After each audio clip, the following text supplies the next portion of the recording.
شب معراج سے جو حق کے کارواں چلے، اوپر قدم حضور کے ساتوں آسماں تلے۔ یہ شان اس رسول کی جو بابائے بطول ہے، جو ہو نہ عشق مصطفیٰ تو زندگی فضول ہے۔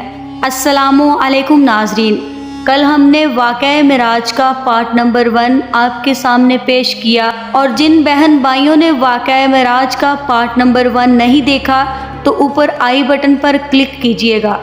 تحائف کو لے کر اور جلوہ الہی سے سرفراز ہو کر عرش و کرسی، لوح و قلم، جنت و دوزخ، عجائب و غرائب، اسرار و رموز کی بڑی بڑی نشانیوں کا مشاہدہ فرمانے کے بعد جب پیارے نبی حضرت محمد مصطفیٰ صلی اللہ علیہ وآلہ وسلم واپسی کے لیے روانہ ہوئے تو چھٹے آسمان پر حضرت موسیٰ علیہ السلام نے دریافت کیا، کیا عطا ہوا ہے؟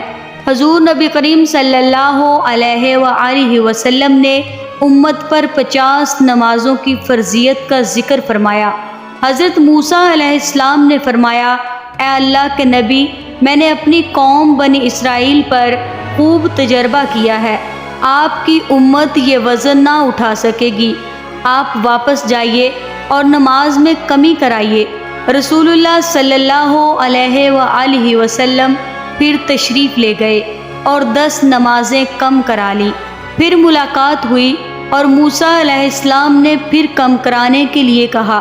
حضور صلی اللہ علیہ وآلہ وسلم پھر بارگاہ الہی میں پہنچے، 10 نمازیں کم کرا لی۔ حضرت موسیٰ علیہ السلام کے مشوروں سے بار بار مہمان عرش نے بارگاہ رب العرش میں نماز میں کمی کی التجا کی۔ کم ہوتے ہوتے 5 وقت کی نماز رہ گئی۔ اس موقع پر اللہ تعالیٰ نے ارشاد فرمایا، کارخانہ عالم کا مالک حقیقی اللہ تعالیٰ ہے۔ جب اللہ تعالیٰ نے اپنے محبوب پیغمبر کو اپنی قدرت کی نشانیاں دکھانے کے لیے بلوایا تو اس میں کتنا وقت لگا، اس کا اندازہ ہم نہیں لگا سکتے۔ اللہ تعالیٰ جو ہر شے پر قدرت رکھنے والا ہے، اس رب کائنات نے اس کارخانہ عالم کو یکدم بند کر دیا، سوائے اپنے محبوب صلی اللہ علیہ وآلہ وسلم اور ان چیزوں کے جنہیں حضور نبی کریم صلی اللہ علیہ وآلہ وسلم نے متحرک پایا۔ باقی تمام کائنات کو ٹھہرا دیا۔ چاند اپنی جگہ ٹھہر گیا، سورج اپنی جگہ رک گیا، حرارت اور ٹھنڈک اپنی جگہ ٹھہر گئی۔ حضور صلی اللہ علیہ وآلہ وسلم کے بستر مبارک کی حرارت اپنی جگہ قائم رہی۔ حجرہ مبارک کی زنجیر ہلتے ہوئے جس جگہ پہنچی تھی وہیں رک گئی۔ جو سویا تھا سوتا رہ گیا، جو بیٹھا تھا بیٹھا رہ گیا۔ غرض یہ کہ زمانے کی حرکت بند ہو گئی۔ جب سرکار دو عالم صلی اللہ علیہ وآلہ وسلم راتوں رات ایک طویل سفر کر کے زمین پر تشریف لائے تو کارخانہ عالم بحکم الہی پھر چلنے لگا۔ چاند سورج اپنی منازل طے کرنے لگے، حرارت و ٹھنڈک اپنے درجات طے کرنے لگی۔ غرض یہ کہ جو چیزیں سکون میں آ گئی تھیں مائل بحرکت ہونے لگی۔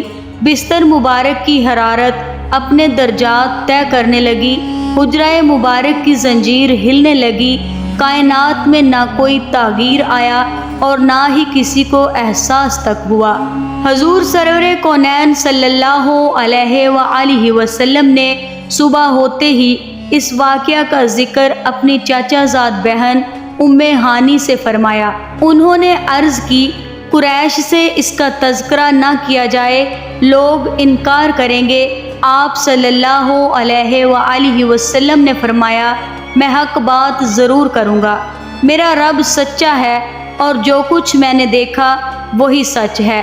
صبح ہوئی تو آپ صلی اللہ علیہ وآلہ وسلم خانہ کعبہ میں تشریف لے گئے۔ خانہ کعبہ کے آس پاس قریش کے بڑے بڑے رؤساء جمع تھے۔ آپ صلی اللہ علیہ وآلہ وسلم مقام حجر میں بیٹھ گئے اور لوگوں کو مخاطب کر کے واقعہ معراج بیان فرمایا۔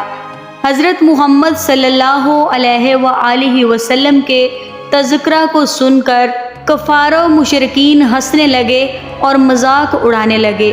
ابو جہل بولا، کیا یہ بات آپ پوری قوم کے سامنے کہنے کے لیے تیار ہیں؟ آپ صلی اللہ علیہ وآلہ وسلم نے فرمایا، بے شک۔ ابو جہل نے کفار مکہ کو بلایا، اور جب تمام قبائل جمع ہو گئے تو حضور صلی اللہ علیہ وآلہ وسلم نے سارا واقعہ بیان فرمایا۔ کفار واقعہ سن کر تالیاں بجانے لگے اور اللہ تعالیٰ کے محبوب کا مذاق اڑانے لگے۔ ان قبائل میں شام کے تاجر بھی تھے، انہوں نے بیت المقدس کو کئی بار دیکھا تھا۔